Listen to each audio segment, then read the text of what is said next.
Good evening and welcome to the Monomoy Regional School Committee meeting for Thursday, October 20th at 6:30. At this time, I'd like to call the meeting to order at 6:30. The first item on the agenda is the Monomoy Regional High School Student Representative, Ms. Samantha Good.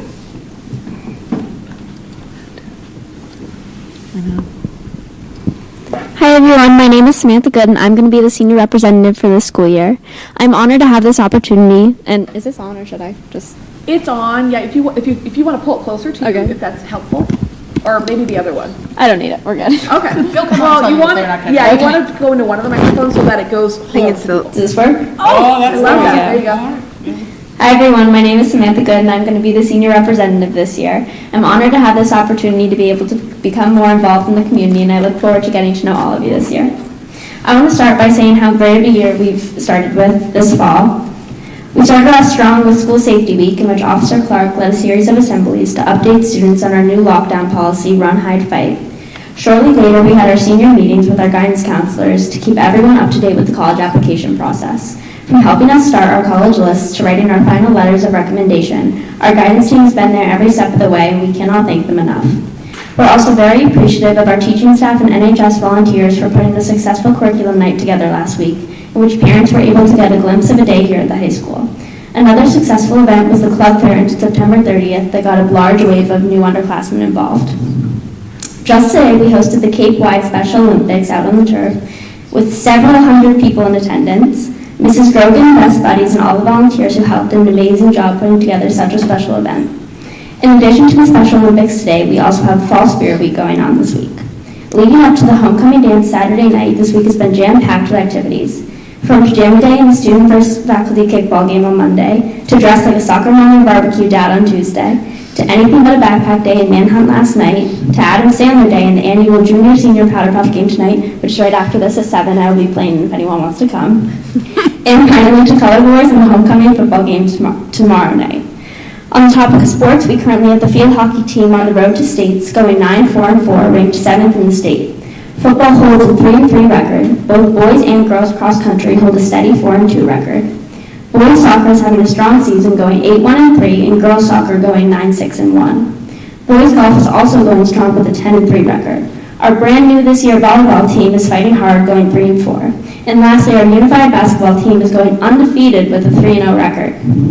In conclusion, September and October have been exciting months, and we are looking forward to an even more exciting November with fall playoffs and the fall show The Brightest Thing running November 17th to 19th. Thank you all so much for your time, and I hope you have a great night. Thank you. Great. Thank you so much, Samantha, and stay safe out there, and good luck with your Powder Puff. Yes. And we look forward to seeing you at our next meeting. Thank you. All right, moving on. Next item on the agenda is public comment. Is there anyone here for public comment? Seeing none. Moving on to the next item, approval of minutes. We have two minute packets in our packet. The first one is the August 24th meeting minutes. So I'm looking for a motion. I would move to accept the minutes. Okay, and a second? Second. All right, and we're going to do we need to do? No roll call? All right. What? All in favor? Oh, yes, thank you. And all in favor? Aye. And any opposed? And abstentions? Okay, motion carries. Thank you. It's been a while. Getting back on the on the road here. All right, the next set of minutes is from September 8th of 2022. Looking for a motion. I move to approve the minutes from the September 8th, 2022 meeting. Great, thank you. And a second? Second. Okay, and all in favor? Aye. Aye. And opposed? Abstentions? Aye. Abstain. Abstain. You were really confident with that. One abstention from Ms. Rogers. All right, and motion carries. Moving on, we are going to move Ms. Scott to our next meeting. So the next item on the agenda would be the CES field trip to Sturbridge Village, presented by Ms. Jen Kelly.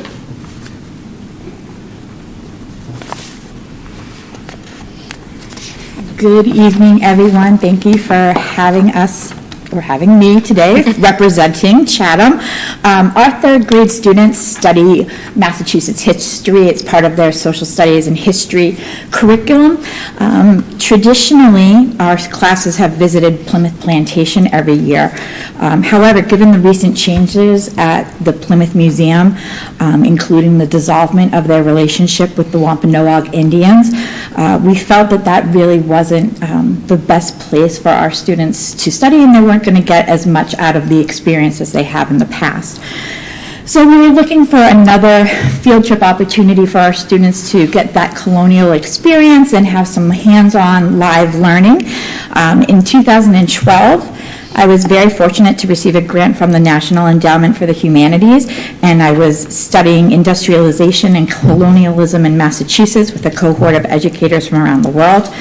As part of that study that summer, I spent a lot of time at Old Sturbridge Village, and I had suggested it to Ms. Turco and Ms. Howell as something that they could look into. They did some research and were really excited about the opportunities that that field trip would present for our students. Old Sturbridge Village, if you're not familiar, is the largest living history museum in Massachusetts. It's an 1830s colonial town, including a working farm and mills. And our third graders are going to learn about and experience colonial life in Massachusetts there. They'll be going on a 2.5-hour guided tour with a museum leader. They'll be learning about trades in colonial Massachusetts, about what the households were like, early industry, and agriculture.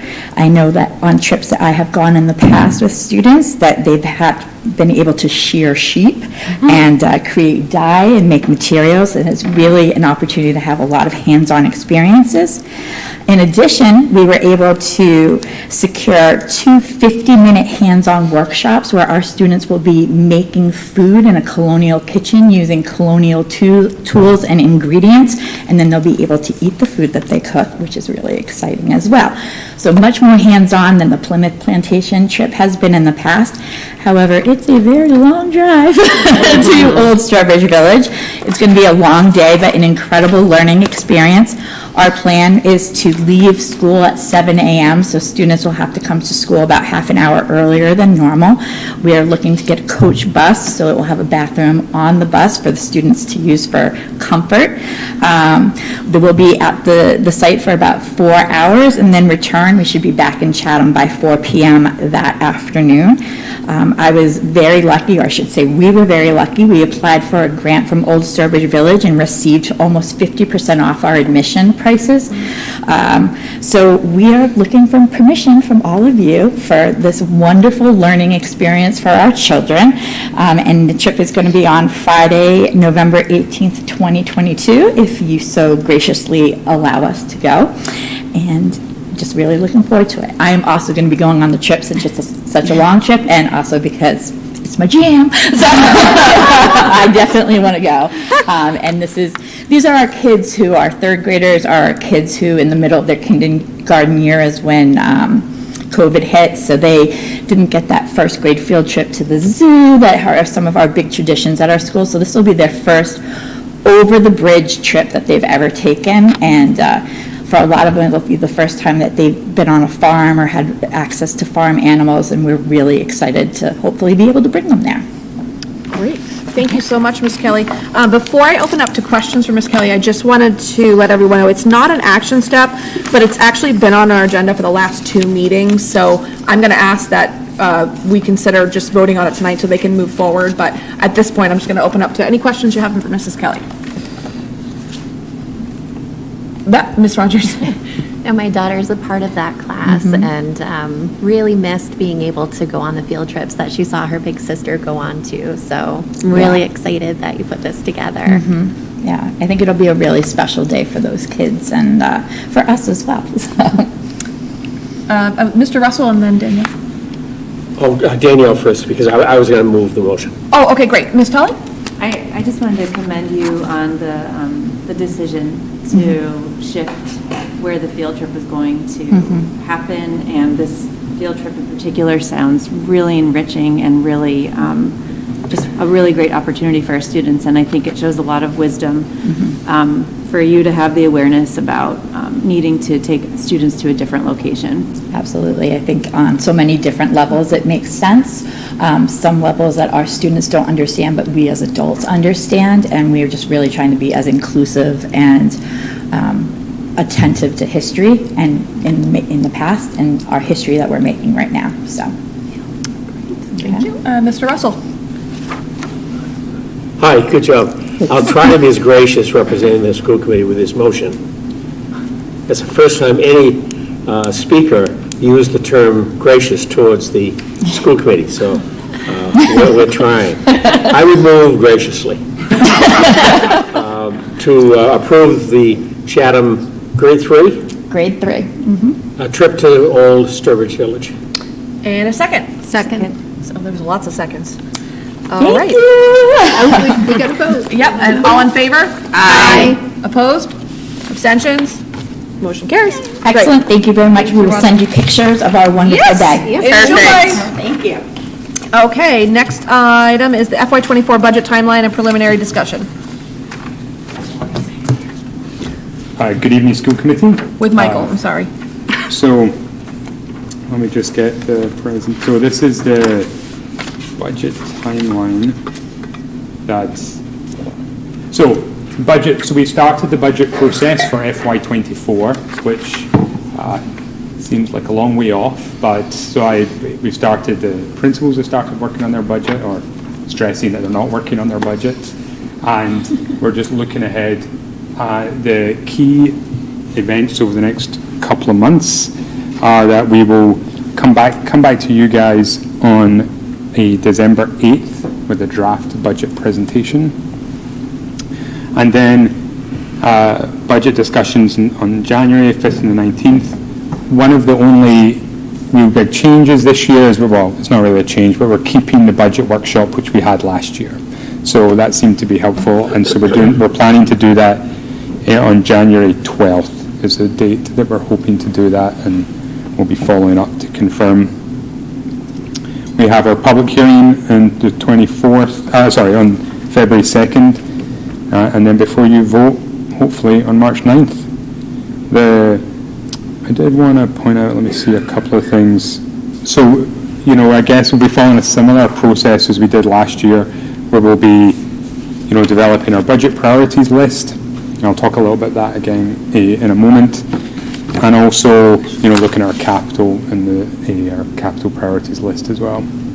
So that's the budget timeline. And then I will go on and talk about the next item, which is really kind of the preliminary discussion of the budget.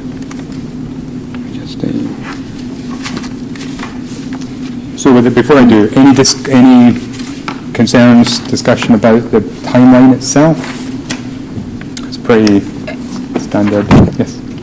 I was just gonna, Leah, I'm sorry, did we have a date for the January budget workshop? January 12th. Thank you, January 12th, I just didn't write it down. Okay, great. Okay, great, thank you. Are we waiting on something to confirm that, or is that Yeah, pretty? we will just confirm that with you guys. I mean, we will confirm it with you tomorrow to make sure you're available. Oh, Okay, okay. great. Yeah, Thank you. because it's an added date. You're waiting to, I'm sorry, Madam Chair. No, yeah. So you're waiting to confirm with us as the school committee? Yes. Can we not let you know right now? Sure, that would be awesome. I think they were just- I don't want to put anyone on the spot. I think they were just, that's what we just talked about prior to the meeting tonight, that Leah had confirmed it. Oh, So okay. that's why it's not on the handout, and Yeah. that they were just gonna send a formal email tomorrow like they normally do, but we certainly can, if Yeah. you wanna do it now, we can do a consensus that January 12th for the workshop, 2023 works. Okay. What day of the week? It's a Thursday. It's your off Thursday. Yeah, And 6:30? What do we, we said I reserved the library for 6, but it could be whatever. Let's say 6 o'clock. 6 o'clock. It ran pretty long last time. Yeah. Because it was wonderful. okay. It was the first thing I asked. I was like, we having a workshop 6 again o'clock? with all those really Yeah. pretty handouts? Yeah. Okay. Great. Ms. Tully? Speaking of handout, thank you for this lovely one-page. My pleasure. Yeah. All right, great. Mike, you want to move on to the next part? Yes, okay, so I also circulated a one-pager on our sort of preliminary budget discussion. So just in terms of, I'll do this quickly, but in terms of context, we've had a couple of years, so we had, obviously went through the COVID budget, and had a relatively small increase from 21 into 22, and then we had so the average increase over the last few years has been between 2 and 3%, which is broadly kept up with inflation, but of course in the last few months inflation has really increased, and so that may well impact our budget as we develop it for FY24. Chapter 70 funding had increased last year, and it remains to be seen what the impact of enrollment changes and the state budget is. I mean, we know that state revenue has been up, like revenue for a lot of municipalities has been up this year, so that may help, but it's really, we don't know yet, but we'll find out the state funding in January, so there's always a bit of a delay. So we'll start developing the budget and, over the next couple of months, and really rubber hits the road in January when we get those state figures. Madam Chair. Ms. Gay, I'm sorry, I'm looking everywhere. Yeah, sorry about that. So, wow, am I reading this? So Chapter 70 funding increased 265,000 to 4.1 million? Wow. Yeah. That's our annual. Wow, okay, thank you. Yeah. All right, so, and then looking ahead in terms of expenditure that we're requesting for FY24, we still have the ESSER funds, which are through to the end of FY24, so my expectation is that they will fund a lot of, what might have otherwise been principals' budget priorities one way or another, that those ESSER funds will help to pay for many of those. So I don't expect those to drive the budget as much as they might have in the past. I think the items that are going to drive the budget are things like insurance, particularly health insurance, but also building insurance, which has been a big, had been increasing year on year recently. Charter tuition and school choice tuition, that's the money we pay for students who are attending other schools, either to other charter schools or through school choice to like NOSIT and DY. So that's gone down in the last couple of years, and that's really helped us out with our budget, and that's how we've been able to keep our percentage increases down. But it remains to be seen how that plays out next year, whether we continue to see those reductions. I mean, we saw the charter number really come down last year, but the charter, is a lot of those, it's mostly Lighthouse charter, and that's a ballot. So it's just kind of luck. So it remains to be seen if we continue to see fewer students applying and then fewer students also getting in. But that also all helps our budget. And likewise with school choice. So a lot of the numbers, when we look at the numbers, a lot of the school choice students have been school choice for years. So they've been out attending other schools like NOSIT for years. And they are now graduating, and they're not being replaced. The lower grades are not school choicing out as much as the upper grades. So the number of school choice students, there does seem to be a general trend down. So hopefully that will continue, and then that will really help our budget. And fewer of our students, but also at the same time, and this is something I know the superintendent's alluded to, we also are seeing more students coming in, which are including at the high school level. So where we had seen, actually we have high school numbers are kind of up, and part of that is because we're seeing more students coming into the district year on year. So it's because we're doing such a good job. It's a good place to be. I think the one area where I'm hoping we'll be able to make some investment is our in capital. Particularly, I've been walking the buildings with the director of facilities and talking to the principals about their priorities.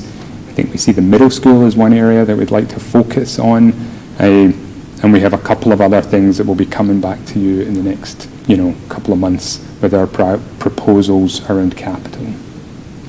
We did apply to the MSBA. If you remember, we had this discussion about replacing the roofs.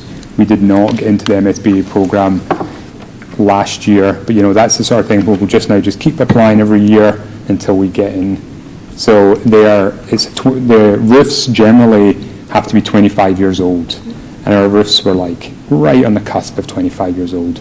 So so it was always a bit of a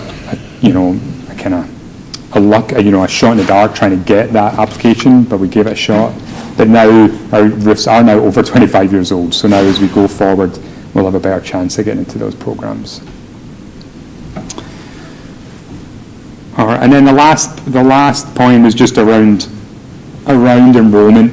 So once we've determined, what the budget level will be, what really drives the discussions, particularly as we go into the spring, is around the assessments. So how that budget, after we've taken out the Chapter 70 funding and so on, how the budget is split between the two towns, and that's driven by foundation enrolment over the last 3 years. So it's a 3-year average. So we know that there was a big shift.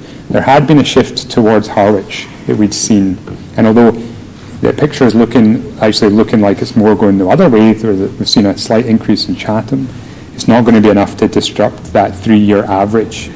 So I think we're still going to see a slight increase towards Harwich, but it's also driven by the state numbers that we get in January, because they use this year's figures.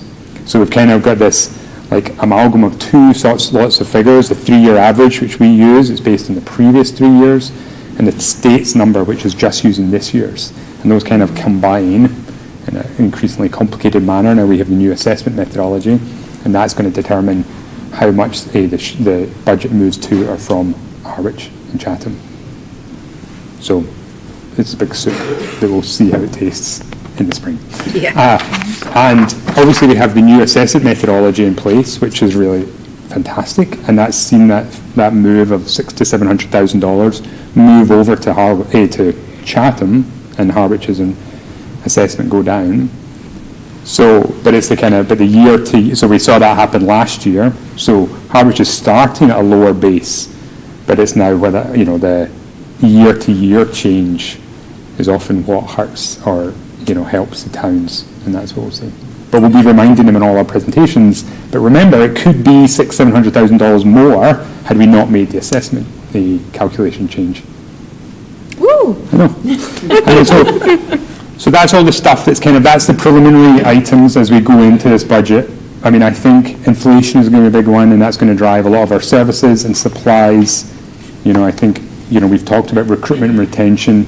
This may be a little further out as we look to the new contracts, but we've already settled for FY23 and 24. So I think a lot of the things that are going to drive the budget are things that are unfortunately not necessarily within our control, like inflation, like the district tuition is impacted by inflation, like charter and school choice and all that stuff. So it'll be an interesting budget for sure. Ms. Tully. I have a couple questions. One, mentioning inflation, how is inflation applied to the budget for things like materials or consumable goods? So that's a great question. I mean, really, so I guess it's in two ways. One is that the principals, as they put together their budget, are in theory putting it together as a zero-based budget for supplies and services for principals, which means, in theory, you start with zero, and they say, well, I'd like, all the things they'd like adds up to the total. I mean, of course, they look back at what they requested last year, but they're also looking at how much they're spending this year. So if they're seeing, well, I'm spending a lot more on X supply, they're building that into their budget as they propose it. So that kind of, where are we at right now? But we'll also need to have a discussion about how we think, as a administrative team, how do we plan, if we see if in the next couple of months we don't see it leveling off and inflation continues to go up, or, we'll need to make a decision, do we build in some sort of factor if we assume that supplies are going to increase in costs? So it's both kind of just an intuitive looking at how much we're spending now and a more administrative decision as we plan for 24. Okay, thanks. And another question, so actually I think two more questions. So thinking about capital costs, sort of two prongs to that. So we applied for the MSBA loan, did not get it. What is the application cycle and timeline? So it's every year, and it's like in January, February, they open up for applications. Okay, and then when are decisions made? Like April. Okay. Yeah. Okay, so you we'll will know again. go through that process. The problem is we don't know until we've settled the budget, so we'll include the numbers in the budget. And so that's one thing that I will talk to you about, because so we budgeted for those, because we have to pay part of the program, so we budgeted in our capital plan. But then we don't get in, so we have the decision of what to spend this year's capital on, because we're not spending it on the roof. And so that's something we'll be coming back to you as well about how we spend those funds, and likewise for next year. So I think in this year's budget process for FY24, we'll maybe tackle that up front. Like, okay, this is our priority as a roofs, but if we don't get the risk, this is what we'll spend the money on, so that everybody's aware of what's going on as we go into the process. Okay. And then one final question related to Yeah. capital expenses. When you said you imagine there's going to be a priority on the middle school. Yeah. Well, can we expect to see a lot of the capital projects that were included in that spreadsheet that you shared with us Yep. last year? Yep. To So we've been anticipate going- moving those, some Yeah, of so those yes, forward? exactly. So that spreadsheet is still in play, and so Rick and the Director of Facilities and I walked every building with the head custodian, reviewed where we were, identified more items, and then it's also because each town is now responsible for its own school, they are now more interested in the capital because they have their own whole capital process. So, and although it's still part of our budget, it's going to be directly their cost. So they now want to see as well, like, what's our 5-10 year plan for capital for each elementary school. So Rick and I have been kind of firming using that spreadsheet, and also just what Rick's encyclopedic knowledge of the district is, where are we in all the boilers, and the vehicles we have, the HVAC units, generators, all that stuff. So looking at how old they are, and then when we might want to replace them over the next 5 to 10 years. So that's where we're at with that right now. Thank you. Thank you. That middle school's on that spreadsheet. Yes, it is. No, it is. Yeah, absolutely. Ms. Henderson? Just, can you remind me where we are with negotiations? Are we going into it right now, or do we have one more year? One more year. One more year, So, okay. 24, yeah. Okay, okay. Thankfully, yeah. Question? Ms. Games, every time I look away. That's okay. I wait for it. Can you remind me, and I'm sorry I have to ask this question, so the whole formula assessment that we went through last year, are we going to have to remind me where we were with that? Are we going to have to put it in front of the towns again, or are we good? We are good. Okay, I had a brain freeze on that for some reason. So there is do you want me to tell you why we don't have to go back?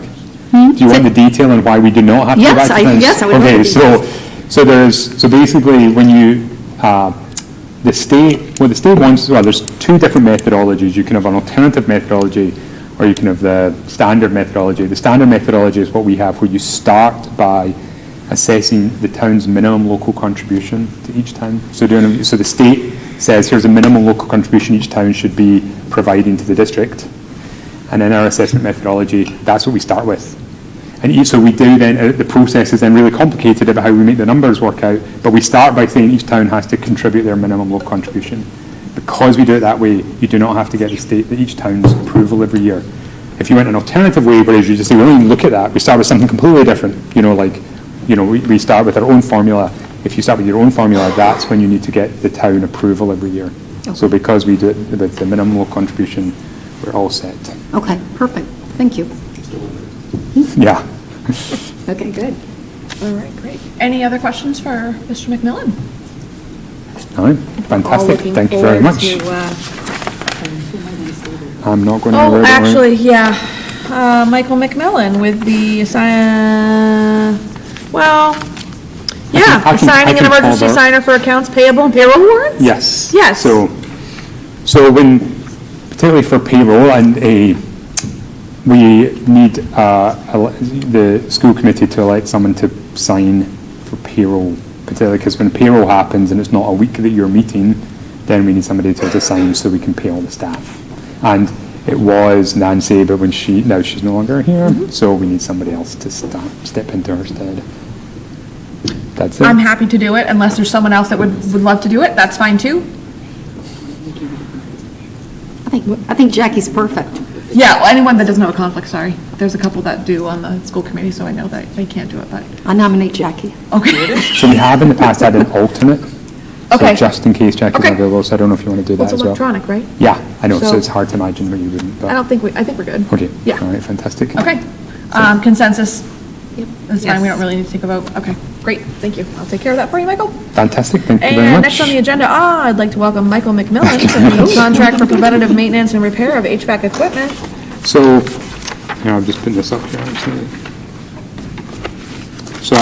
So we're asking for you to approve our contract for HVAC preventive maintenance service at the middle school, Harwich and Chatham. This is, it's just what it says it is. So it's a contract for HVAC maintenance, and the reason we're here in front of you is because it has the option to extend it for 5 years. So because any contract that's over 3 years needs board approval. So that's why we're here to request your approval. We did the bid process. We unfortunately only had one bidder, which is always a bit disappointing because you want to see some competition. However, it is the same vendor who won the bid for the high school maintenance. So it's nice because now we have the same vendor for all, subject to your approval. We'll have the same vendor for all our buildings, which is nice, so you're not jumping between vendors. And our experience with them has been really great so far, so from that perspective. And when we went out to bid for the high school, we did get another quote, and this winning quote, and this one is kind of in line with those numbers, so that gives us some reassurance so that we didn't get any more bids on this bid, and because it did compare with previous bid, that we're kind of stuck because our only option is to go back out to bid, and we don't want to do that when we have one in hand that seems reasonable. Any questions for Michael? Michael, I just had one question. Yes. Who was the vendor we had before for this school? It was mechanical air controls, I believe. And they didn't Yes. put another, obviously? They did not. Put Do we know why? Yeah, so... They just really not like working with us? No, there was some bad timing just in terms, because because the size of the contract takes us into a certain construction procurement requirements, and just because some unfortunate timing on their end, they weren't able to meet some of those requirements because they were still getting some state documentation sorted. Okay. And so we tried to work with them, but it just wasn't going to work out. Okay. We tried to accommodate their concerns, but it just couldn't work out. Great, that's all I have. With no more questions, is there a motion? Ms. Henderson? I move that the district enter into a contract with Limbach Company LLC for HVAC preventative maintenance and service at Monomoy Regional Middle School, Harwich Elementary School, and Chatham Elementary School from the contract execution date until December 31st, 2024, with the option to extend for 2 additional years. And I would second that. Ty, a second goes to Terry. Okay, and then all in favor?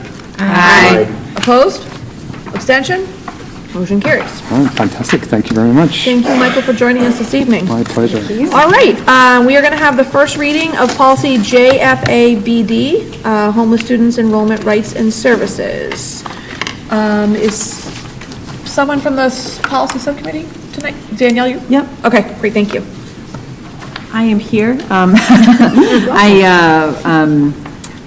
I think Melissa McGuire, if she would be willing to speak, could probably do a much better job of explaining why this is an important and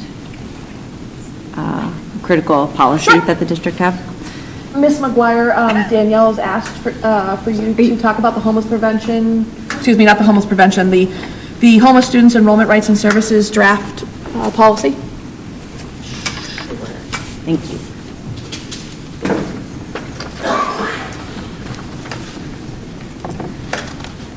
I believe at our last meeting, we did start to briefly talk about it, but Danielle felt that you were maybe better equipped to really talk about, because it's a new policy for us, and she said there may be some things you wanted to share. Sure. I'm Melissa McGuire, Director of Student Services. It's actually not a new policy. We've always had a policy on homelessness and on foster care. So what's happened over the past couple of years is there's been new legislation in support of students who are homeless, students who are in foster care, and a lot of times that crosses over into supporting the needs. The biggest piece for foster care was really looking at originally students who were in a school and then who became homeless were able to stay in their home school for the rest of the year, and then they would typically enroll in the home that they were living in or where they were living or residing thereafter. They changed that rule in terms of stability for students, so now there's a whole educational stability department at the Department of Education that looks at what's best for kids. We need kids in school. We have kids who are transient. We have kids who have lived in campgrounds throughout the winter. We have kids who live in cars. We have kids who are in hotels. So we have now really looking at, it's not so much about that they need to register where they're residing, they need to be in school where they're going to be most stable. So they've put in a lot of safeguards for our students who are homeless to make sure that we're really paying attention to where they're living. And then the transportation becomes a coordinated effort between the town they reside in and the school that they're attending, so that we collaborate together and we share those costs to make sure that kids are getting to school. We've also looked, and I've communicated with our towns about other part of homelessness is being able to define what is homelessness. So we have a lot of situations where families are what's called doubled up. And what that means is when you are doubled up, you don't necessarily have your own bedroom. And so for safety, security, when you are doubled up in a home, what they're really looking at is this a safe place for a student? You know, we don't want to have students, 5 students in a bedroom together, and so we're really paying attention to that. Oops, sorry about that, I almost fell over. So that piece is really important. We have students, again, that are in very different circumstances financially, which would allow them to fall under what's called the McKinney-Vento Act, which is the Homelessness Act. We also aren't allowed to ask. So when we have kids that register, it's the one condition that we allow students to register regardless of immunizations, regardless of an address that they may not be able to give us. So those are pieces that we have to be very mindful of when we are registering families now, that we can't ask those questions. We do have, I'm the McKinney-Vento liaison for the district, and we do have lots of information that are in the schools that, you know, if one of the registrars or secretaries calls and said, we're not sure, I give them my number. I'm happy to help. We belong to a consortium on the Cape for homelessness. We have a seat on the policy board for homelessness, which is really great. And the great thing that happened this year, we went after a grant, we meaning the collaborative, that we were participating in too, to actually hire a full-time McKinney-Vento liaison to all the districts on the Cape, because quite often we have kids that are moving in and out of districts.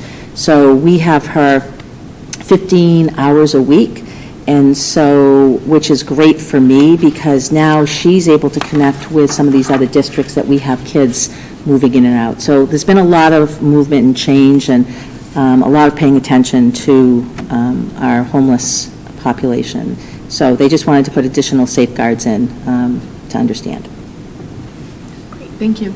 Do you want to add anything from the subcommittee before I open it up for questions? I think one thing that I remember just talking about it a lot with Melissa during our subcommittee meetings, was that there's it's the determination of best interest determination. That's an important part of this policy that my understanding is that wasn't necessarily part of the policy before, or the conversation when it was around. That's foster care. I'm sorry. So that comes under, I'm sorry, because I know we have both those policies. Yeah. So one is foster care, one is homelessness. So under foster care, but also, so here's where it gets a little confusing. Under foster care, students also qualify for McKinney-Vento. Mm-hmm. Okay, so one of the pieces under McKinney-Vento that did not happen previously is for students who were awaiting foster care. They were not necessarily considered eligible for McKinney-Vento. They removed that. Students awaiting or in foster care are also qualified for McKinney-Vento. So it kind of crosses over a little bit. The BID, a couple of years ago, which is called the best interest determination, what was happening is they were placing kids and we weren't being notified, and then we were losing track of where kids were. So the regulation for the best interest determination, which actually goes under both, so you're correct, is where the district, the home district and the receiving district have to meet with the Department of Children and Family Services and make a determination of what is in the best interest for a child when they're being placed in a foster home outside of their home district. Where that gets really difficult is, and I can tell you I've had too many, quite frankly, this year, is when they're placed off Cape. And what you really want to say is we want to keep them. They've developed relationships. We understand their needs, we're supporting them, but it's an hour and a half ride. And they're really, really, really tough decisions to make. Sometimes, it might be even on the Cape, but we might say it's so much better if they come to the new community and develop relationships and friendships because it's long-term. The problem with any of this is sometimes these kids are placed 2 or 3 times, within a few months. So it's definitely a difficult process. I really appreciate and I'm a stickler to it, so when I don't get the information, that I should be getting, and it's now been a week before they've done anything, I'm like really, Scott, I think he's seen me upset over that. They know I'm the contact, because I think it's that critical, and if it's transportation, and our sister district is just sitting on it, I'm like, we'll take care of it, because I want the student to be here. So that BID is best interest determination is so important, and it tells us who the kid is, what they need, what's their family needs. The most recent one I had this past week was devastating because it involves a lot of abuse, and so really making sure that we're able to understand the needs of that student. It's not just about enrolling, right? It's walking in our doors. It's welcoming you and providing you with a caring environment so that you can be successful. So thanks for bringing that up because that is really important. And that's only been a couple of years since that's been in place. Thank you, Melissa. Ms. Games. I have a question. Melissa, and I apologize because I know a lot of these policies is this one that is time sensitive? I cannot recall. There are 3 that are time sensitive: the military, the foster care, and the homelessness, or the foster care and the homelessness we're being audited this year through the Ed Stability Department, which is all of these policies. So I need to upload these by the 28th of this month for our compliance to these policies. So I'm just going to make a proposal. Yep. Because this has been waiting for a little bit, I think, and I'm just going to hope that we've all had this probably in front of us for a bit of time. If you feel comfortable, I might make a motion. If I know it's not on here, but I am mindful of Melissa's timeline. I would like personally to make a motion that we approve this tonight. We can certainly move it up to, because it has been on there for a couple times, we can make that exception to move it up for timely reasons. There's not a problem with that. If the committee wants to take a vote. Yeah. I'm going to make a motion without exception that we approve this tonight. This Homeless Students Enrollment Rights and Services File JFABD. Great, and a second? Second. Okay, and all in favor? Aye. Opposed? Abstentions? So the motion carries. You're welcome. For your graciousness. And then the next one is the BDA, School Committee Organization. Yes. First reading. Thank you. So this policy is before you because there was some murkiness in a previous situation when we had a resignation, and it became clear that we needed to go back to the organization policy and see what needed to be changed, how we can clarify all of the little things that were starting to be murky, and the ripple effects that had. And so what is before you is our, when did we start reviewing this? That was the summer, wasn't it? Yeah, we've been working on this Last year. for a Was it while. last year? Yeah. Yeah, we've been working on this a while. This version that's in front of you has gone through district council, and they've weighed in, Mark Terry has weighed in on this as well. Great. So I'm happy to answer any questions. Ms. Henderson. It's not just a question. It's just a comment that on number 4, I think there's an extra E. Oh, she's editing. Oh, yes. Yeah. There is. Member. Member. I mean, we could say it like that.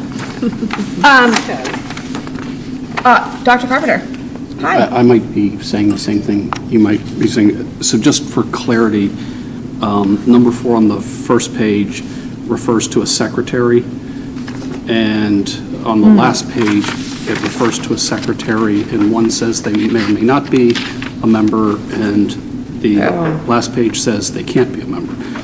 Oh, thank you for catching that. Oh. I might suggest striking the first number 4. Just taking it out? And then, maybe for clarity and consistency, on the second page where it says treasurer/secretary, to call it treasurer and secretary, because they're two different people.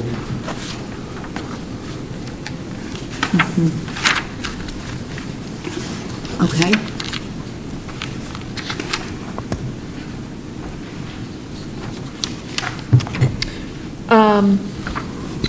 I have a question. Oh, sorry. Number 7, and maybe it's just a Latin term, but third sentence down, school committee shall elect a chair pro tem. I'm guessing it means pro term? Melissa, can you speak to that?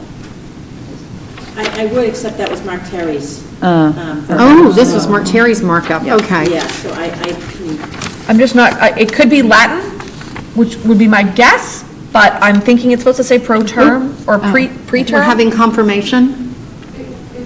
Just means for the time. So pro tem is the thing? Great. So, Madam Chair, Yes, I don't ma'am. know if this is appropriate, and I know, I apologize, I can't remember if I brought this up in policy or not. I personally don't like the word secretary. I think we refer to Leah as our clerk. Is that right? Yeah. Would anybody be opposed if we changed secretary to clerk, or? No, and I believe we did, actually. I think we did. I We seem did. to- I was surprised to see secretary in this. Because this is Mark's, right? Mark Right, so Terry's? anywhere secretary is, I would say to strike and replace with Oh, clerk. Yeah. Looks like Terry might not like the suggestion. Is that- I've always advocated for this type of change. Oh, okay, good. Melissa? Melissa has her hand up. Gosh, I'm so bad at. No, Melissa. How am I supposed to see that? I don't know. I think, just for clarification, the reason I believe Mark changed it was because a clerk is an elected position. And that's why, because it was clerk previously, and he did not want there to be That makes sense. confusion about it being an elected. Could we I remember agree us on talking about administrative this. assistant? Or, So, okay. I wonder if anybody, I remember or, that. you know what? Or it goes back to policy and you guys research what it should be, like what is the correct terminology that is not delineated as being an elected official, because you're right, clerk would make it. but that would be the town clerk. We're talking about a school committee clerk. So I know we talked about Now you're just this. being pedantic. Yeah.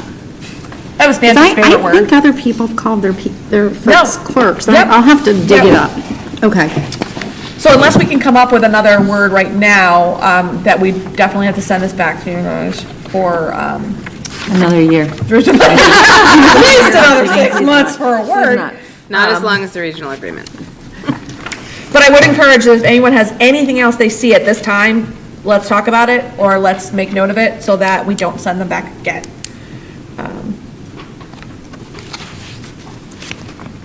I'm looking all around me, giving it a quick once more over.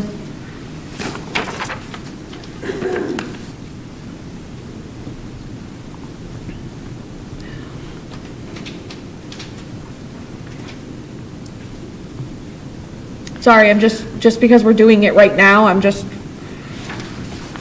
Madam Chair, I know you're looking over, but Ms. Gaines. just kind of a little thought. I think, and I will research this, I think the select boards call their person a clerk. So why would they be able to do that? I don't know, it's a great question to research, though.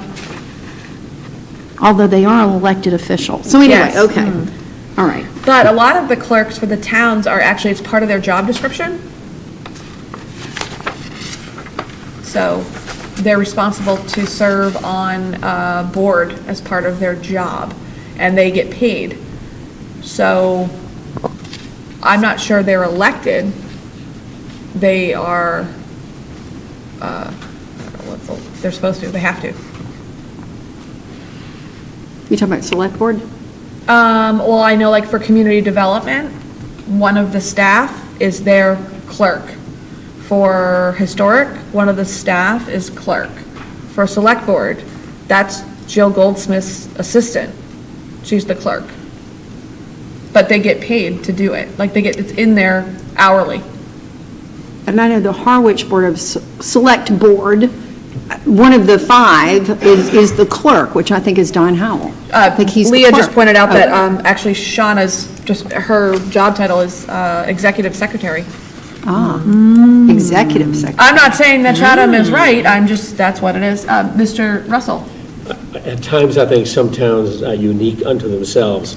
Could For be, example, Howard, they've used the term clerk in 2 different ways. For example, our town clerk is elected by the citizens, but there are clerks in that office that are assigned by their superior. Right. And that's the term they've used, so. Right.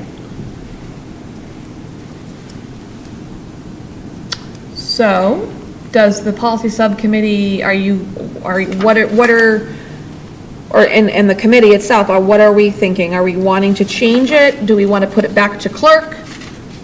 Do we feel there's enough loose interpretation within clerk that we can safely put it in the policy, knowing that it is not an elected official? You could put clerk, noted as not an elected official in there, just so that we don't come back to this in a year and a half and go, well, it's a clerk, it's an elected official, and then we forget all about this conversation that we're having. Is there a way to notate it? You could put a asterisk anywhere where you see clerk means not an elected official as defined by the school committee. Throwing out ideas. Or you put it back to secretary. I will just speak for myself. I don't think there's an urgency to this tonight, so I think we might want to take it back, but what do the 2 of you think? I agree. I don't think there's an urgency for it, so we might as well just do our research, bring it back to the policy committee and come back.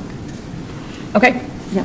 that sounds good to sounds me. great. I'm sorry, Doesn't go to us again. but the devil's in the details sometimes, right?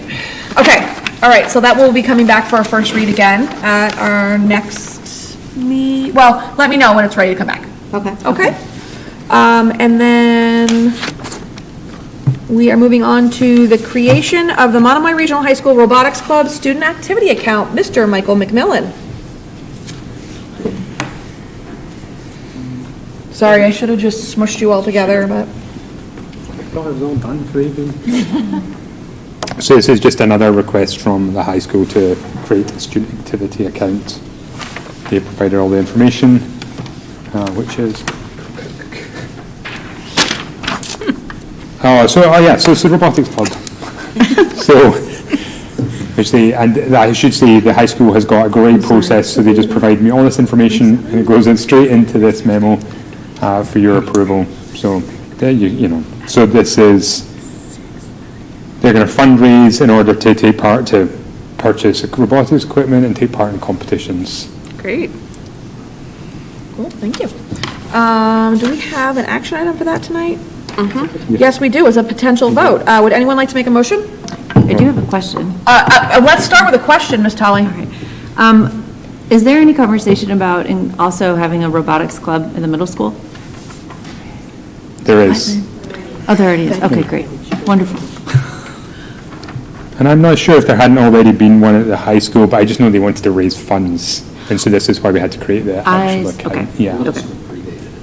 Oh, there you go, yeah. Okay. Ms. Games, you showed your hand up? I did, but I think Jessica was going to make the motion. the motion. Jessica's going to make the motion. Okay. Do we, no more questions? Do we have a motion?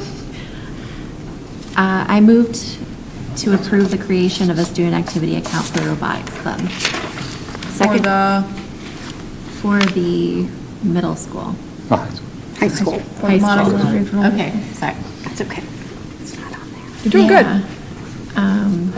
For the, where is it? Number 8 Number 8? on the agenda. Right, but she's reading the motion. Oh, you're reading the motion on the reading the paper. That's fine. So just I add, hadn't even gotten to that. just add the high school at the end of that motion. Okay. High school. Yeah. Okay. I move to approve the creation of a student activity account for the robotics club at Monomoy Regional High School. In a second? Second. Okay, all in favor? Aye. Opposed? Abstention? Motion carries. Thank you Great, very thank you, much. Michael. Thank you. All right, and next up is the Monomoy Regional School Committee Chatham vacancy. We do have an applicant that the Selectmen of Chatham and myself, as well as our other Chatham members, Ms. Rogers and Ms. Tolley, will be meeting with next Thursday, October 27th at 6:30, I think it is, in the town annex on George Ryder Road. Anyone's welcome to attend, even if you're a Harwich representative, you're welcome to attend and observe, and we will be there to interview Miss Betty Gray and talk to her a bit, and I believe we'll be taking a vote at that time as well. Danielle's, you have a question? Not a question, but Okay. I wanted to, I guess, share that last time there was a vacancy, when we had that joint session, it was a little bit murky as to how exactly school committee members were able to participate, if there was able to be discussion between select board members and school committee members. And so I wanted to check in and see what your understanding is, and also share information that I have gotten about that to make sure that we're all on the same page. Yeah, so actually, that's, and thank you for bringing that up, because it was my note from last time. I specifically, when it first rolled out that we had an applicant and we were scheduling the meeting, I specifically asked that we have the opportunity to be part of the interview process, and that we were allowed to participate as active voting members, not just an audience member, and that we were able to have discussion and participate in discussion in the interview questions. And it was told to me that it was not done correctly last time, and that this time we would have that opportunity. And I am going to reach out first thing on Monday to them one more time, just to confirm the format of the meeting, and to make sure we're still getting that opportunity before we head into the meeting on Thursday, so that we're prepared. And I'll share that information with both of you once I get it back. And if you've heard anything different, just let me know. Okay. That all matches up with what I've heard. And I would add to that, I spoke with Shauna Neely, and I shared that during the last experience that we all had. You know, there was, I think, some reflection afterward that, you know, as sitting school committee members, we're aware of dynamics, or what might potentially be really helpful for the school committee, what sort of perspective might be missing or valuable one to add. And so how do we share that with the select board in a way that is appropriate if we're in front of candidates? You know, there's some delicacy and that needs to, I think, be had around that. So Shauna's suggestion was, if there is anything as a school committee member the Chatham folks feel that is important to share with the select board about what we might be seeking, or what is important to us, to give them, to email it to them and have it be sort of communicated that way ahead of the interview. Great. Perfect. Thank you so much. Ms. Gaines? I just have a question. So the 27th, is that going to be televised? It will be televised. I don't think it said anything in our link. There's like a go-to-meet link, but not. You can find it online on the Chatham Town website. You can find information about the meeting, Okay. and it should have that information there. I won't be able to attend in person. I'll be in Okay. a car, but I could maybe tune in. I won't be driving. Let me ask a quick question, though, and Terry, I don't know if you remember, but because, and Jessica and I were both in these scenarios, and Jackie, you too, at one point when we were interviewed, I seem to recall school committee members asking questions. Do you recall when I was, because there were 4 of us, myself included, I seem to recall school committee members asking questions as part of the interview process. Is that what you remember? Yes. So why does Chatham not do that? When I I can speak for how it was set up, and I can also have this conversation with Shauna so she can get more feedback. When I went for an open seat and I was the only person, which would be the same situation, I do remember it was all the selectmen at the U-shaped table, and Steve Duvall and Nancy at that table, and I was just here by myself. And they all got to ask me questions, like an interview, equally. And then they all voted. So while we only had 2 Chatham representatives there, and Terry was in the audience, he was really excited to meet me. Oh, gracious. But it was more like you were one full, my feeling was that at the time, it was one full committee. It was the selectmen and the school committee members for the town, represent town, was one committee, just like we sit. They ask their question, they get their answer, they may have a conversation, and then it goes to each person, and then they all voted. At the meeting that we had, our last one, it was just the selectmen.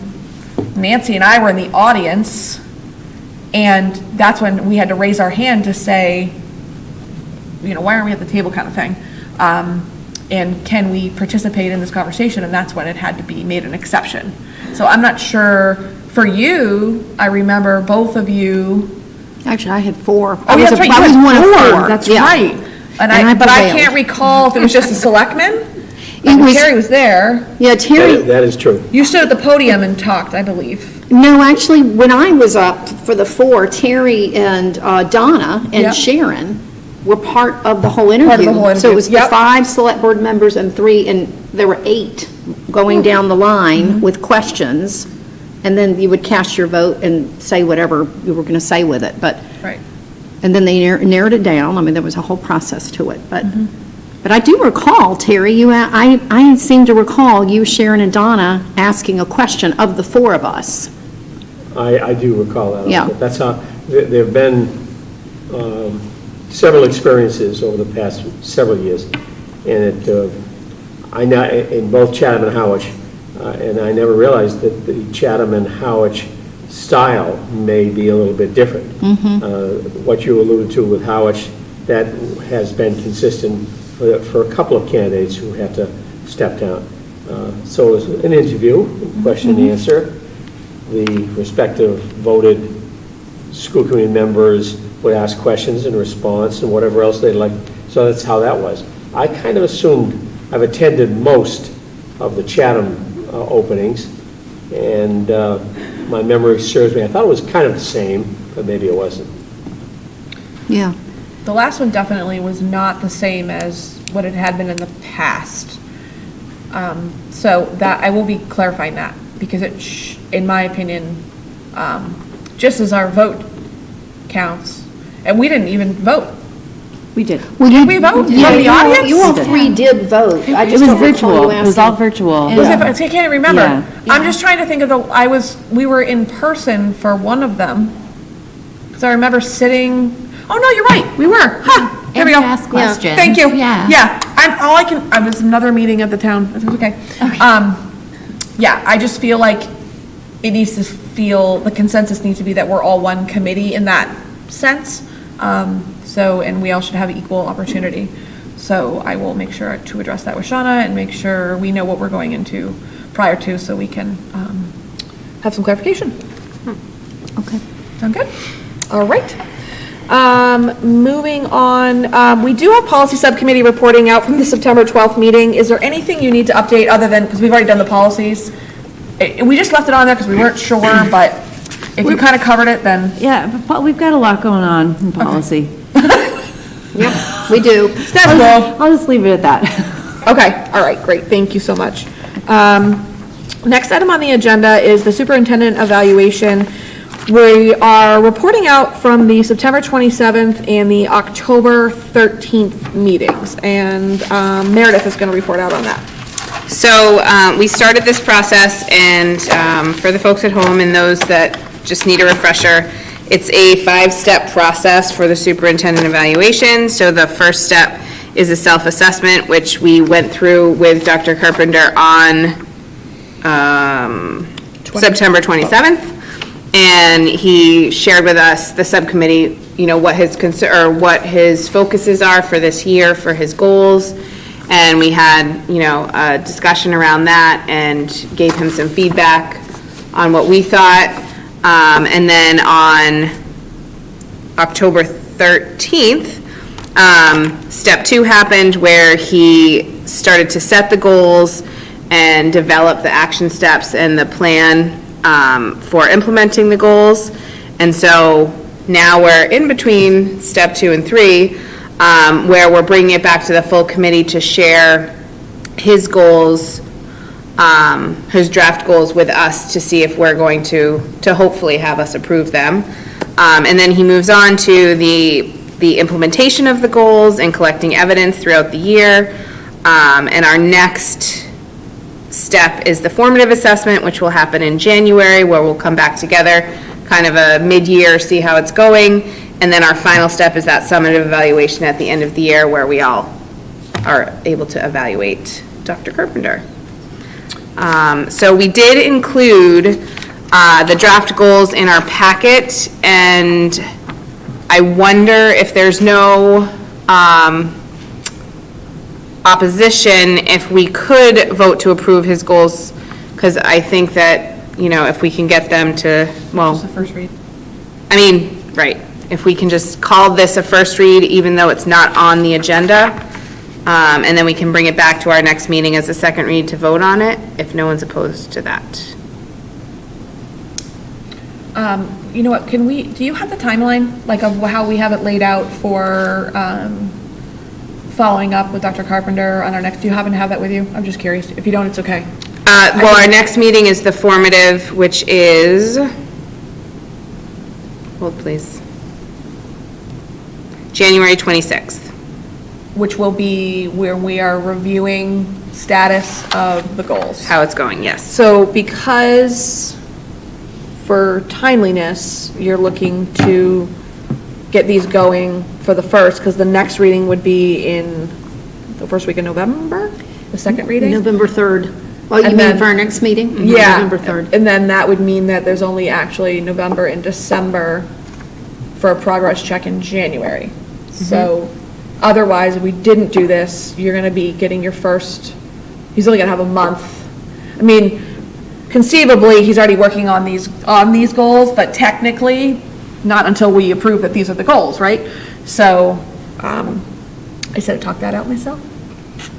Any questions for? I have a question. So Yes, Ms. James. and again, I apologize, I can't remember our last agenda. Was this part of the last 2 weeks ago agenda that you remember? No, the super eval just met on October 13th, Okay. and he had brought the goals back, we discussed at our first one, and he had redrafted them with action steps, and then we finished it out to present. So the timing on this is And probably. we should have had first reading on the agenda. Okay. We Yes. should have. All right.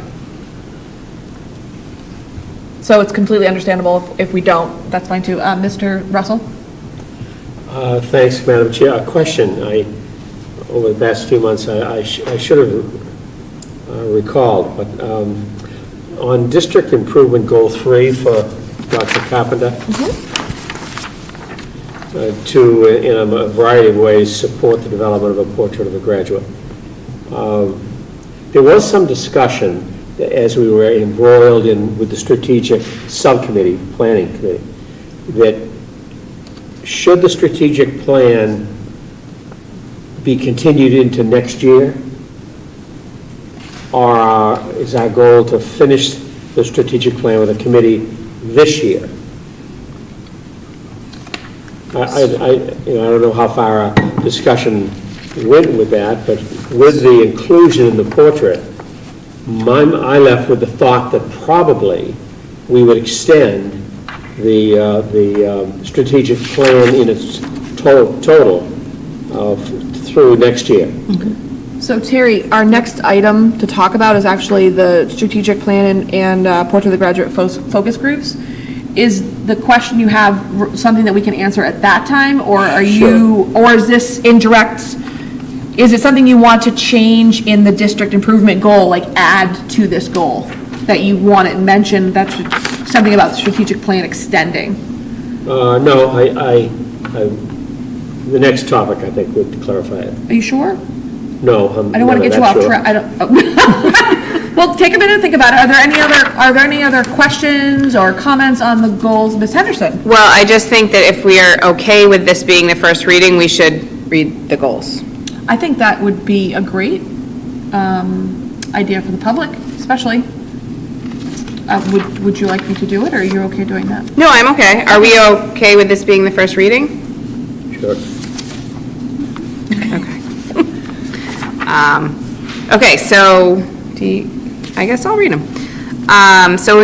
Dr. Carpenter has a professional practice goal, which is to work with the community engagement coordinator and high school guidance department to design a higher education mentorship program that cross-connects the strategic objective of expanding community partnerships and the strategic initiative of increasing community involvement in our schools. A student learning goal of working with the elementary school principals and Harwich Elementary School assistant principal in assessing and supporting the continued implementation with fidelity of the new American Reading Company curriculum, and that cross-connects to the strategic objective of improving curriculum instruction and assessment for all learners. A district improvement goal, which is to move forward the Equity Task Force recommendation to the school committee of having an equity steering committee regularly meeting with the superintendent to advance overall equity within our district, and that cross-connects to the strategic objective 3, which is to close the achievement gap, and the school committee goal of continuing to support equity and diversity work within the district. Another district improvement goal, which is to prepare a side-by-side document identifying changes recommended to the regional agreement to address obsolete language and conduct outreach and education to help get the changes approved at town meeting. And that cross-connects to the school committee goal of preparing a red line regional agreement for the annual town meetings of 2023.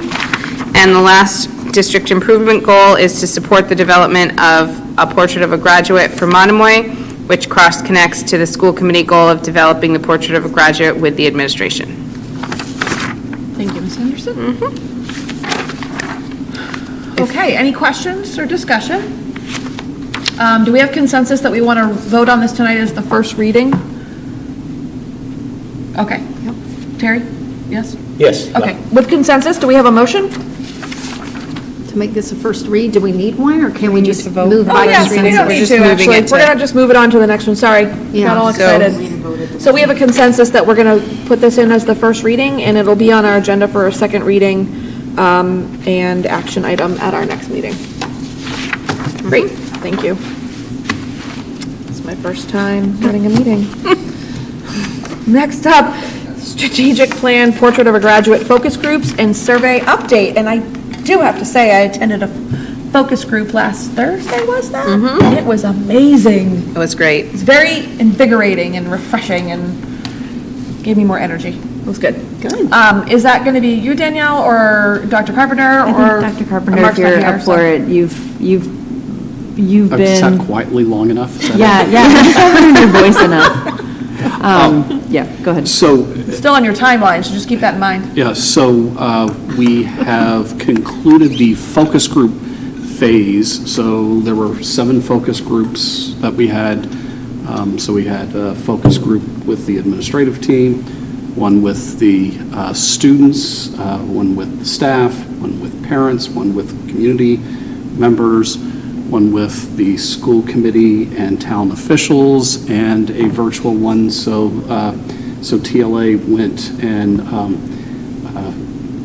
sort of facilitated each of those. I sat in on all of them with the exception of the staff one deliberately not wanting to be there to hopefully free up voices of the staff and not feel like the superintendent's there monitoring what they're saying.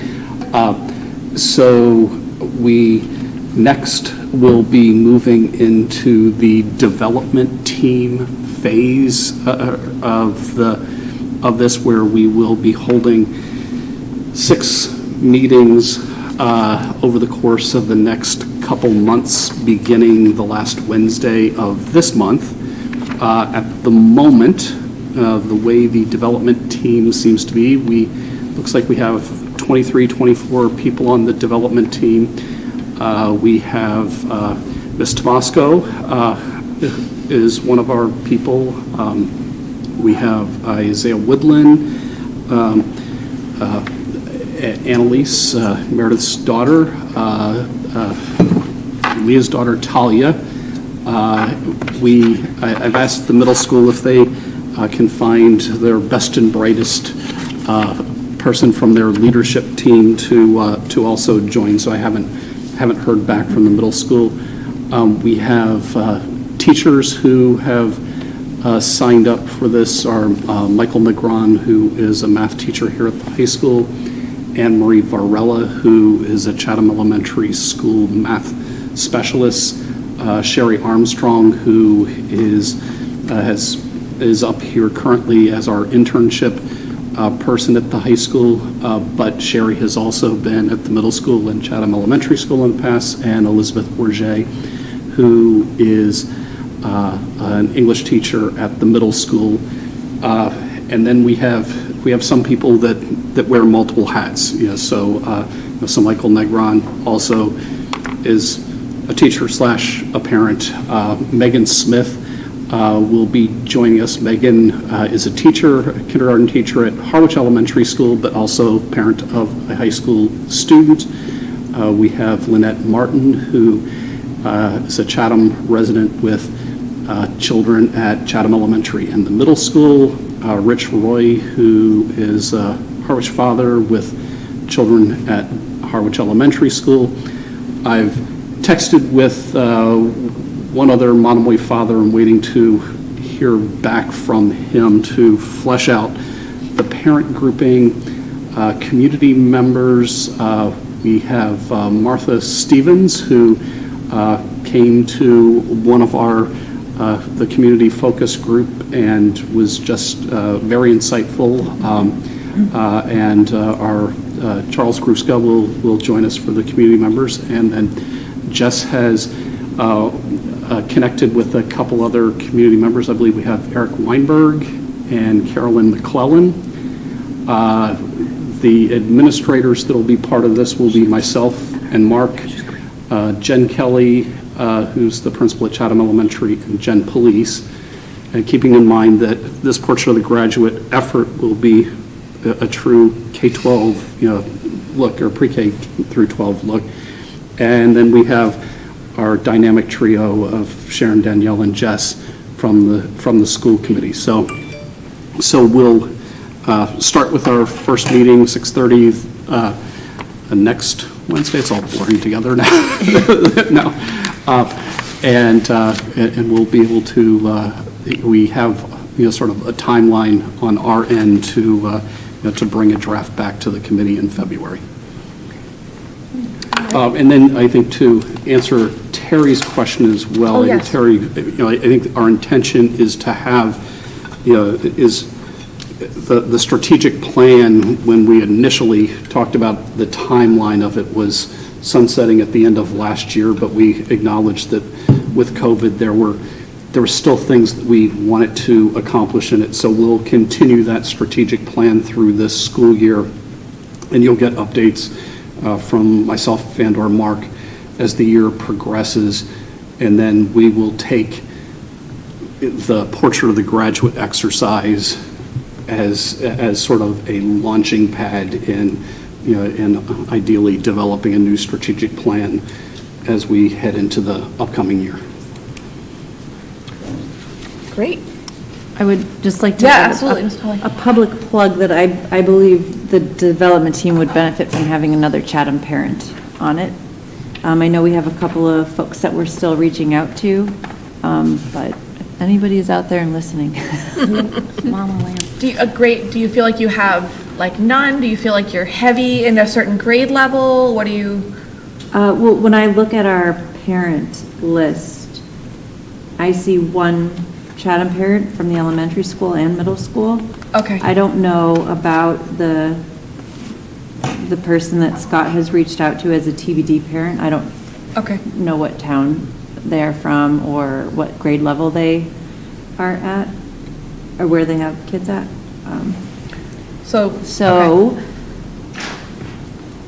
So anyone would be great Yeah. to represent Town of Chatham parent, but maybe we're looking at a high school whole or something conceivably, and- if that's whatever. Yeah, we Anything have would be yeah, I would say a Chatham High School parent would be great. Okay. When I look at this list. Just one last Yes, quick Dr. thing. Carpenter. I also noticed I was supposed to mention the survey. So the survey went live roughly 3 weeks ago. We have a closing date as, tomorrow evening we'll close. We have, roughly 200, people have responded to the survey. We did we did an exercise on the portrait of the graduate with all of the Unit A staff during their Cape and Island PD day. We have something sort of lined up to do with all high school students as well early next week. Great. Thank you guys for all the good work. Ms. Games? I don't even know if this is possible, but I would love to see somebody in this group who's an alumni that, obviously, I think they'd have to certainly come to all these meetings, but somebody that's graduated in the last 2 or 3 or 4 years and maybe even might be majoring in education, I think that would be great. Ms. Tully? Yeah, on that note, I know that there has been effort to reach out to alumni to have them Oh, good. participate in the survey, Oh, in the survey, okay. at least, and so I'm wondering if, that's, Because, is there any sort of additional effort we might want to put into that? because I'm sorry, Madam Chair, because I would imagine, and again, I'm thinking out loud, getting an alumni, if they're majoring in education, I would imagine this is something that would benefit them in their program, because it's a real-time practical experience. So I'd be curious what our alumni have to say that have just recently graduated. Great. I wrote that down. Ms. Anderson? I happen to know one I can reach out to. Okay, great. Yeah, Great. Perfect. Any other questions for that update? All right. And then we're moving on to Ms. Games is here to talk about the Mask Legislative Liaison Report, and then also the report of the resolutions from the committee. Yeah, I'll The just Mask report. roll it into one, if Roll it that's in, okay. Whatever you'd like, but we're done with the announcing. You can move forward. So, the annual Massachusetts Association of School Committees, for our listening audience, the conference is in 2 weeks. It's November 2nd, 3rd, 4th, and 5th. And I am your delegate. And so let me jump around here a little bit. So as your delegate, all of you in your packets have a copy of the report of the Resolutions Committee. So as part of me being a delegate, and everybody that's a delegate across the state will be voting. So these are the resolutions that are in front of the Assembly this year, the 6 resolutions in your packet. If there are no strong objections, we can open for discussion if anybody has questions but under all these resolutions, you'll see a section that says rationale. Rationale. So it explains why. So what the MASC is looking to do, if all of these are approved, then they will begin legislative efforts. And they're going to start advocacy for these items. So unless anybody has strong opposition, I would like to vote yes for all of these, but if you have strong opposition, I am your delegate, so if anybody's opposed to any of these, please let me know.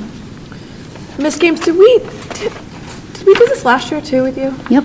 Okay, can you remember what what was one of the big resolutions we talked about? Oh, goodness, No, if you don't. From last year? Yeah, this is all coming back to me now. I'm like, okay, I feel like, what did we do? I feel like we had 12. One of them, I think one of them was related to the testing, the state view of test because of the pandemic. MCAS. Yeah, the MCAS, Yes, thank you. That's what I was, Yeah, okay. that was one of them because they were one of the resolutions was to kind of give for those students a reprieve, basically. Yeah, Because, because of everything that was happening with the pandemic, and they didn't, have all that time that, so that was one of the resolutions that MASC advocated for. So it's, I don't have them in front of me, and I apologize, but there were a lot more resolutions. It's okay, I just was going ding, ding, ding. Yeah. So you're basically just sharing the report of the resolutions and what you're going to be voting on Yes. in your position. Right, in my position, but if there's strong opposition, I am your delegate, so if anybody says, no, I absolutely disagree with this one, then let's have a discussion, because I certainly don't want to go in there and vote on something if you all feel that it's not appropriate. And having said all this, going forward, we always, as a school committee, have an opportunity to put forth resolutions, like if there's something we feel really strongly about, like what we're talking about with affordable housing, we can put forth a resolution. We can even partner with NAWCET to put one together, because it's stronger when you've got other school committees, as you can see in Resolution 1, where a lot of school committees got together to put this forward because they all felt strongly about it. So you'll kind of see, so either school committees have to put forward, or it has to come, from there's the MASC Executive Committee. But all of these, I think, came from school committees this year. All right, Ms. Henderson. What's the timeline on that, Tina? The timeline for, I have to vote? No, to bring one forward. Oh, actually, we can start doing this now. I think the resolutions have to be in, I think it's in the spring. I don't have the date, but I want to say it's like March or something, that we have to put a draft in, and then it gets reviewed, and, It might behoove us to try to think of one. Yep. Just Dr. Carpenter? feedback on one resolution. Yes, please. And Michael, this might be one to chime in on, but I do worry that I think Resolution 6 is a good idea.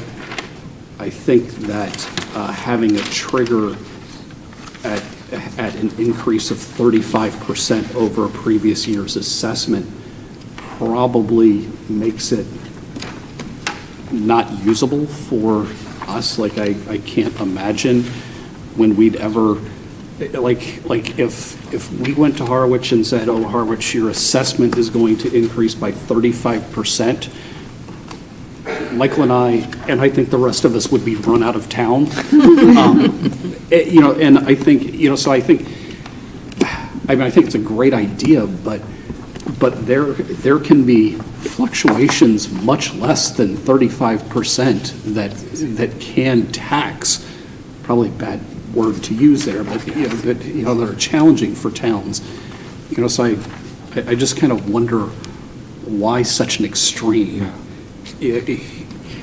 That's a good question. And if you feel strongly about this, I can vote no on that resolution. So I don't have an answer. I did attend a kind of a little training to go through all the resolutions.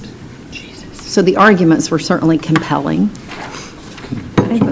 Yeah, it seems very excessive. Ms. Tully. I have a question related to that. When you're present to vote, are you able to amend the resolution at that time? Is there an opportunity for discussion? Yes. Okay. Yeah. Tina, one of the other things I was going to mention about that one is that I don't know how many schools make up the Silver Lake Regional School Committee, like if it's a district, but I was looking at some of the other ones, and, one's by Arlington, but some of them are multiple, like the first one, and I wonder that, like he was saying, where's the 35% come from? That might benefit their region or district, but. I wonder if it's I was just thinking the same thing. I think it's 3.5%. Yeah. Okay. You think it's a typo? Oh, yes. Yes. I just Okay. think, You think, that's That actually a seems better. good catch. I don't, because I was like, 35%? You know what? That's I will check on that, actually. Yeah, you might want to make sure that Yes. that's corrected in the motion. That is very, yes, you are exactly right. Let me look in the book to see, Scott, do you have a rebuttal? Because it'd be, 3.5% makes sense. Yeah. But in the first paragraph, it specifically says 35%. Which first? Even with my glasses, I can see that there's not. Oh, I read that one. I He's put the dot definitely in. right. There's Yeah. not a decimal or a point in there. let me see. I think it's just missing. me just look at It the is book. interesting. You know, it could be, I'll check, why don't I check, to see if it's a typo, it is, yeah, if it's a Because then it typo. says, It's you know, printed down in under our less book than the same 2.5%, way, so my that would make delegate sense. book. Okay, all right, great. I mean, it is interesting. I mean, it's interesting. So essentially, at the moment, our E&D serves this function. So we use excess and deficiency to modulate the assessments. So, I mean, so essentially what we would do in this case is we would be taking from, what would have become E&D would probably be going into this fund instead. So, I mean.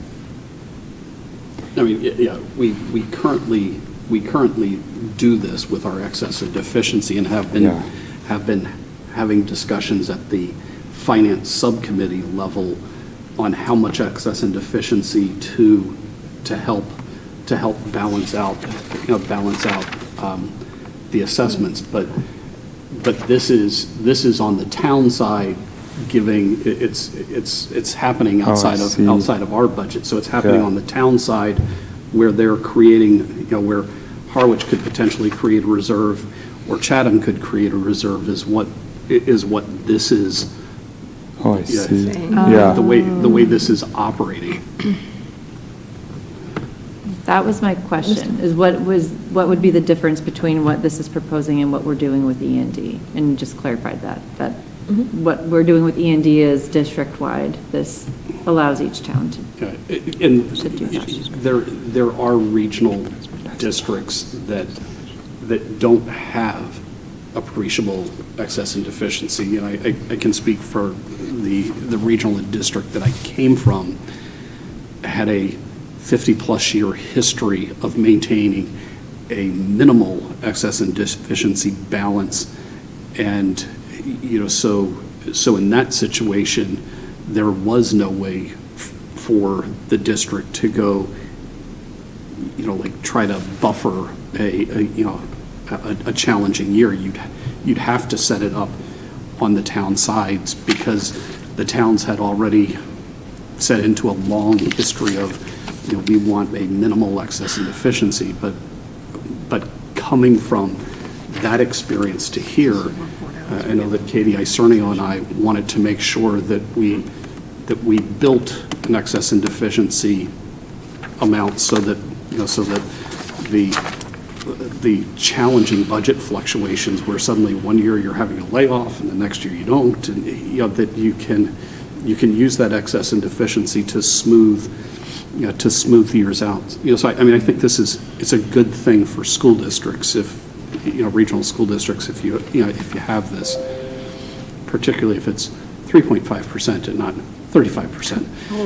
I will clarify. So, I want to pull it back a little bit because this is a report out and I don't want to turn it too much of a discussion. Right.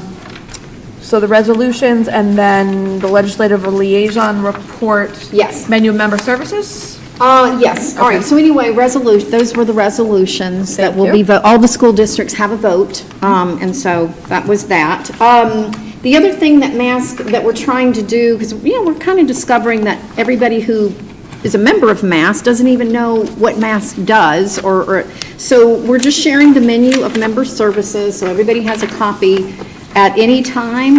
We've got access to training, policy support, there's a whole lot of things on here.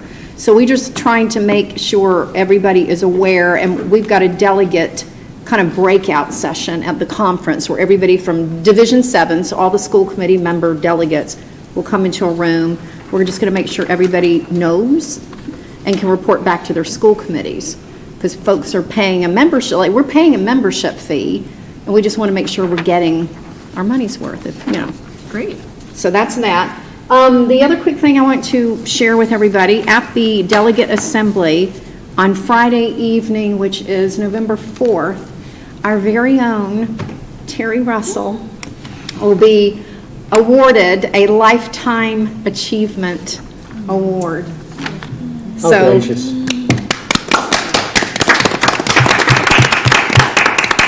So we're Thank you very all. excited.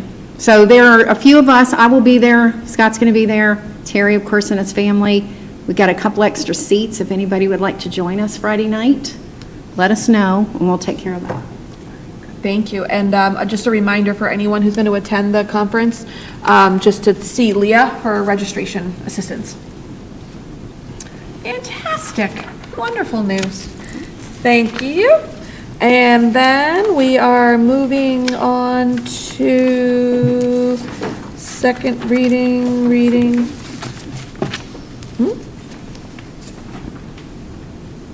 What did I miss? Oh, darn it, I missed it.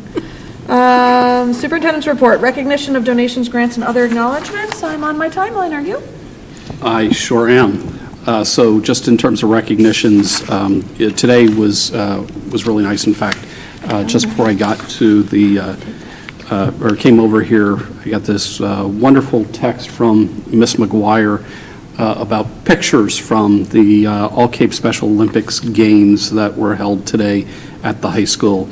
The first time the event has been held in person since Monomoy held it in 2019. Students from schools around the Cape participated with more than 400 athletes visiting Monomoy's fields for the games. Special thanks to Shayna Grogan for organizing the event and all the parents, students, and community volunteers who came out to help. We'd also like to thank the Chatham-Harwich Newcomers Group, woodworking group, who helped revitalize the outdoor benches at the Chatham Elementary School with leadership of Bob Brauman and Bob Spencer. The group cut and prepared the new slats to revitalize the benches, and the students of the Garden Club helped provide needed paint on the metal parts. In terms of just other things to report out, we did do Crisis Go training with the staff, as we discussed, having that half day the third week of September. That went well, so all of the buildings have staff that are trained with Crisis Go. We're still working with the Crisis Go company, getting the administrative piece of Crisis Go in terms of the staff can now take attendance and it goes in, and then to work on sort of the administrative piece on the reunification module of it, as well as taking the software to be able to work seamlessly with public safety. So we're still in the process of rolling out all of the aspects of Crisis Go, and once all of that's in place, we'll roll out a parent module, and so that'll be coming up a little later this winter. In your packet are also the October 1 numbers. Just interesting things that to point out. One is that our district enrollment is growing, and it's not growing because of school choice students. We're actually up 9 Chatham resident students and 10 Harwich resident students in the district. And some of this, if you look at the elementary numbers, we're actually down at our elementary school. So you can say, okay, well, how can our elementary schools be down, but we're up? And that gets at what Michael was talking about. We're seeing fewer and fewer of our students heading out of district and staying here, which good for Monomoy. So Chatham Elementary is up by 5 students this year, and 4 of those 5 are Chatham resident. That's good after years of seeing the Chatham number tick down. It's good to see that come up.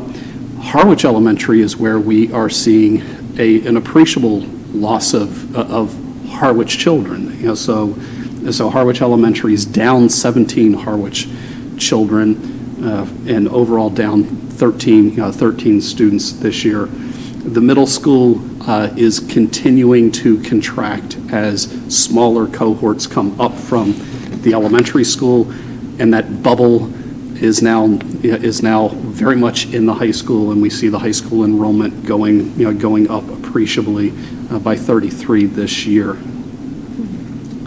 So that's where we are with the October 1. So those new to the committee, school districts report out, sort of October 1 is your magical enrollment date, because enrollments fluctuate throughout the year. Students move into the district, students move out of the district, so it's October 1 is sort of the day that the state, sort of does its little school, census in terms of how many students are within the school district.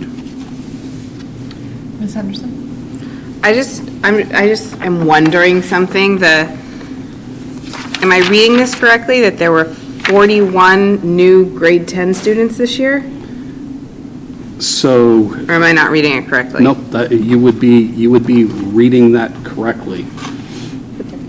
Is there any rhyme or reason? That seems like a lot in one grade level. So I think, let me just take a little quick look. So I think, it's 40, I think the way to interpret it's 41 over the previous year's grade 10. So it's not like there's, so if you. It's not 41 more students, Yeah, it's so 41 there's more than actually, last there's year. actually 2 more 10th graders than the previous year. So the previous 9th grade was 150. It's a bigger class. And Gotcha. 150 grew to 152. Okay, But the I'm with you 40 now. But the 41 is looking at the 10th grade cohort a year ago compared Gotcha. to the 10th grade cohort this year.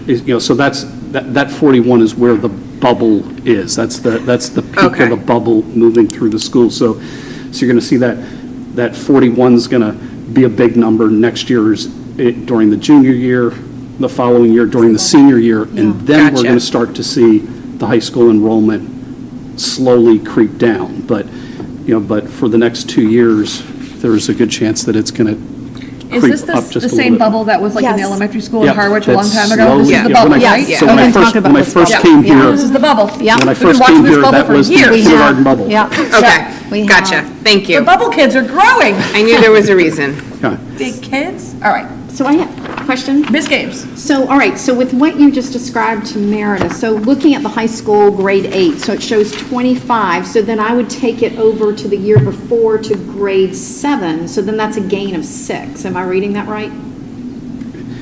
So, yes, so if you, for grade 8, if you look at the total number of students at 171, Oh, okay. and look the previous year in grade 7. Yep. Where the total number was 159. Yep. And then you can go and look, where did they come from? So you'll see that there's 7 new Chatham students in that number, that there are 9 new Harwich students in that number, and that 4, on average or on net, 4 students who were school choiced likely stayed in their home community. Okay. So you have to kind of look at the previous year's cohort and how did they move up. Okay. So, and the reason I'm asking, because I always look for this every year, so if anybody's opting out to go to Lighthouse, then we're going to be looking at, We trying to see remember, the that 5th and the between 6th. between 5th and 6th. Okay.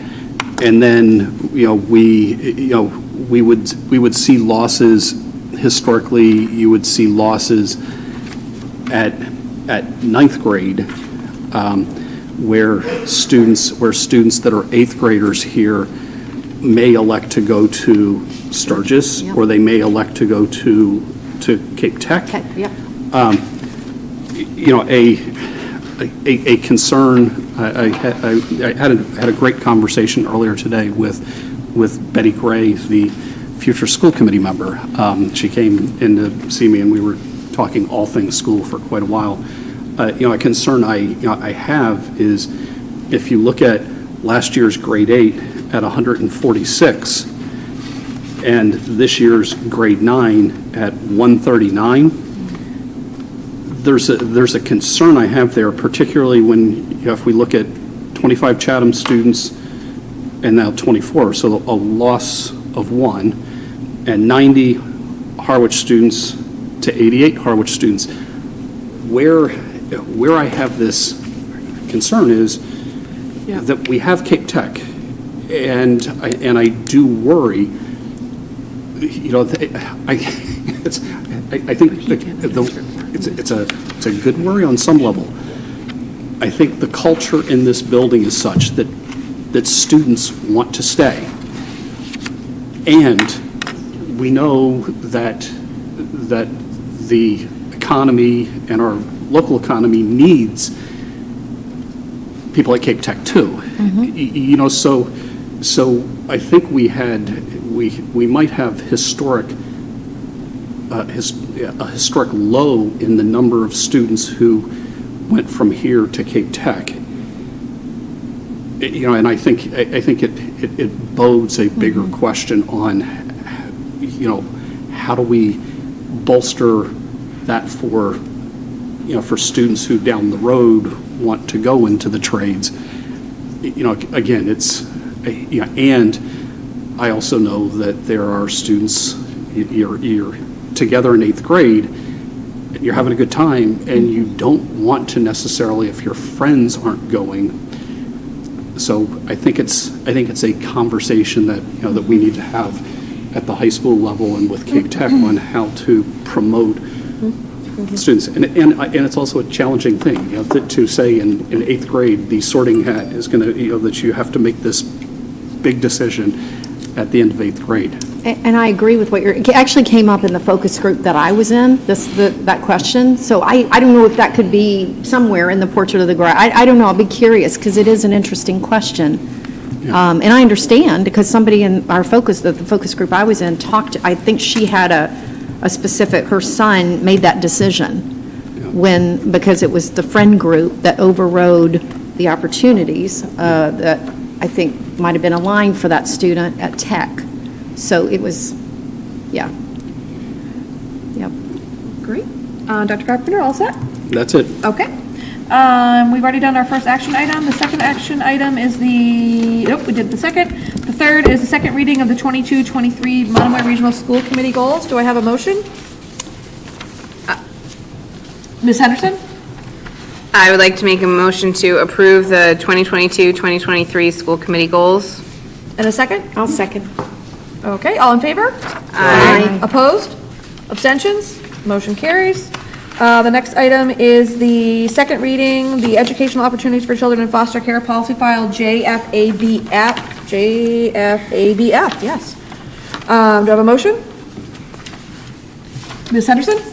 I would like to move to approve file JFABF, the Educational Opportunities for Children in Foster Care. And a second? I'll second. Okay, all in favor? Aye. Opposed? Abstentions? All right, motion carries. And the second reading of the policy file JFABE, Educational Opportunities for Military Children. Do I have a motion? Sorry. Ms. Henderson? I would like to move to approve file JFABE, Educational Opportunities for Military Children. And a second? Second. Okay, all in favor? Aye. And opposed? Abstention? Motion carries. Permission for boys basketball preseason travel to Western Mass. This was presented at our meeting 3 meetings ago. Can I have a motion? Ms. Henderson? I move to approve the proposed Western Mass trip for the Monomoy boys varsity basketball team to be held December 3rd and 4th, 2022, with a total expense estimate of $2,020. And a second? Second. Okay, and all in favor? Aye. Opposed? Abstention? Motion carries. And we have the declaration of surplus. Do I have a volunteer? Ms. Henderson? I move to approve the items for surplus as presented in our packet. And a second? Second. All in favor? Aye. Opposed? Abstention? Motion carries. And we have the presentation of the warrants. May I have a motion for adjournment? So moved. Ooh. Whoa. Many And a people second? at once. Second. And all in favor? Aye. All in favor? Aye. Opposed? Abstention? Meeting adjourned at